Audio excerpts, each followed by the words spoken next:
Welcome back into the GSMC Sports Podcast as we begin our recap of Game 2 of the Stanley Cup Finals, which saw the Florida Panthers take a 2-0 series lead over the Edmonton Oilers with a huge bounce-back performance. Now, I say bounce-back, they won Game 1, but for the most part, they were dominated all the way throughout, lost the game in most statistical categories, other than goals, though, ultimately. So they sort of seemed like they were playing with this level of extra desperation to some degree, and we saw them hold the Oilers without a shot until 11-17 in the first period. That being said, though, that ended up being a goal. It was a 4-on-4 situation, lots of penalties, lots of physicality in this game, which we're absolutely going to dive into, but the Oilers got a little bit of a gimme goal in the first period to go up, where they were out on the break and Ekholm just sort of threw the puck at the net, which at that point, when you have gone 10 plus minutes without a shot on goal, sometimes that's just what you got to do to make the opposing goalie sweat a little bit.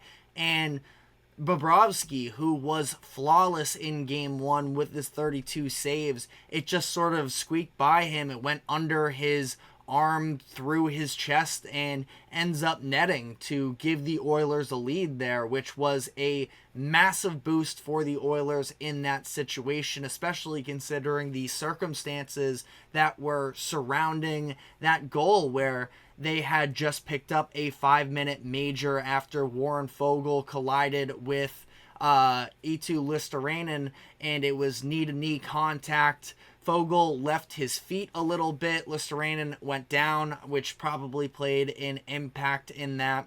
Also has a little bit of an injury history, so there was real concern at the time when that went down, and it became a 5-minute major in favor of the Panthers, but a pretty lazy penalty just a couple minutes later from Oliver Ekman-Larsson, who got a tripping penalty, and that ultimately set up the look for the Oilers. But after that, the Panthers were able to get themselves back together, and it was in the second period where they started to get their damage done. And really, the star of the game for them was Evan Rodrigues, who in the third period made a name for himself. He had the big goal in Game 1 as well to give them a little bit of a cushion. He scores 2 goals himself in the third period that really put this game out of reach for the Panthers. And Rodrigues, who signed with the Panthers out of free agency last offseason, has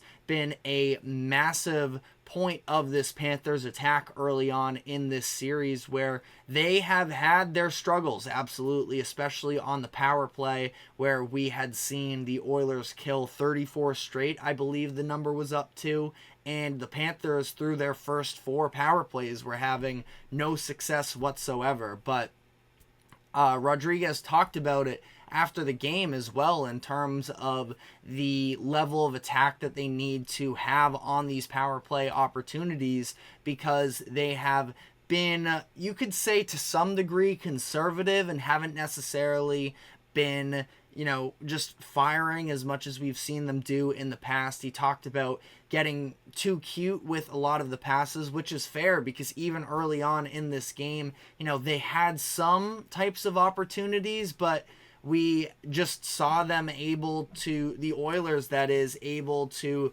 get that late deflection that sort of threw off the shot opportunities for Florida.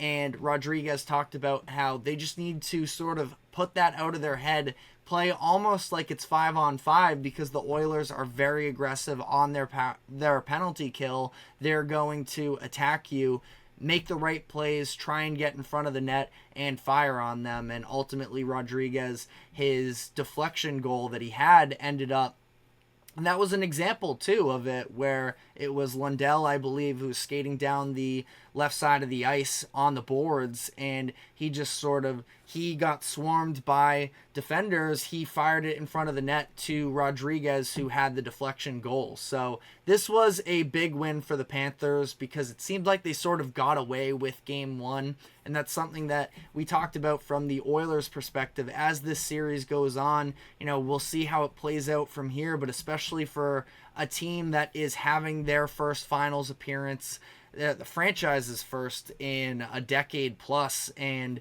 a core that hasn't been in this spot yet, that you're really starting to feel the pressure of what it's like to be in the finals. And to some degree, if you want to make the NBA comparison, we've seen the Mavericks almost feel like they should have had game 2 against the Celtics, and that one slips away from them.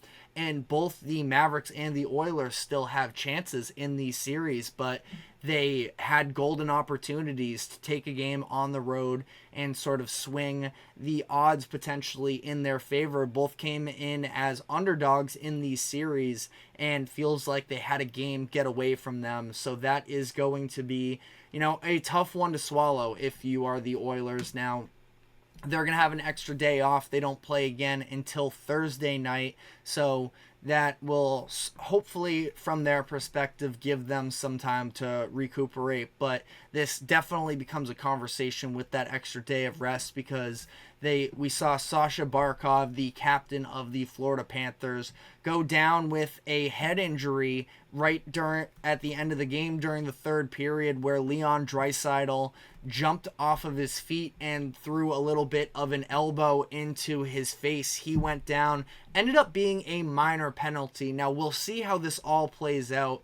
I'm not sure when the NHL would have to come to a jurisdiction in terms of whether or not a suspension will be warranted, but there's a chance that Barkov, who is the most impactful player for the Panthers, that if he has to miss a game, it feels like it would be only right that Draisaitl, who is also massively important for his team, to also miss at least one game. And it would probably be one game max on the Draisaitl end. Again, don't want to speculate here with Barkov. There's still a lot to see how it plays out from here, but he has a history of head injuries, and it was ultimately a pretty dirty play from Draisaitl, who I'm a big fan of.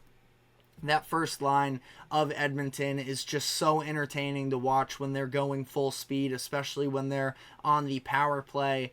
And it felt like a frustration move from his end. Like I mentioned, this was an extremely physical game on both ends. Mentioned the Lusterainen collision earlier in the game. Not soon after that, there was Sam Bennett who got into it with somebody else as well.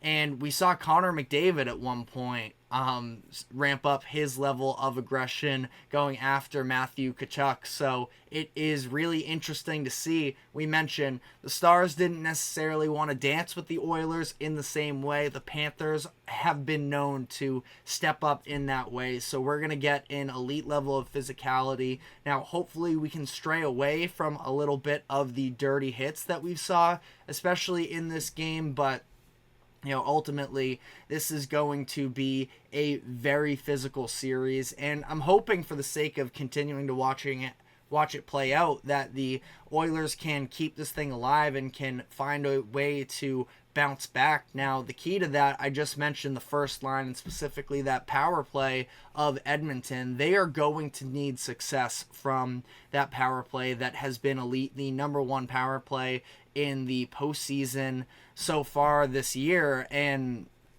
to sort of be a little bit disappointing up to this point. Now, it took time for them in the Western Conference Finals against the Dallas Stars, where I believe it was the first 3 games they went scoreless on the power play, but Florida's defense is just far too good to, let them play this 5-on-5 game. And even when we've seen the 4-on-4 opportunities, that's where the Oilers scored their lone goal of the series so far, and they got another great look with Connor McDavid on the breakaway. It was their one high danger scoring chance of the entire game, was McDavid on the breakaway with about 6 minutes left, and Bobrovsky was able to shut him down there. So Special teams, going to keep hammering on it, is the X factor of this series. And we saw that power play goal from Rodrigues really swing the game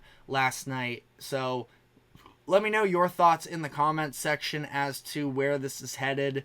Feels like it's Panthers early, but it's going back to Edmonton. I believe this is the furthest distance between two cities in Stanley Cup Finals history, so they got a long way to travel back to Edmonton, and we know how electric that home crowd is there for the Oilers, so hopefully they are able to build up some level of momentum. But again, the Barkov-Draisaitl situation is one that's going to have to be monitored over the next couple days as to whether or not one or both of them are going to be available for that game. But let me know your thoughts in the comments section. We're going to be taking our next break, though, and when we come back on the other side, we have some NFL headlines to dive into.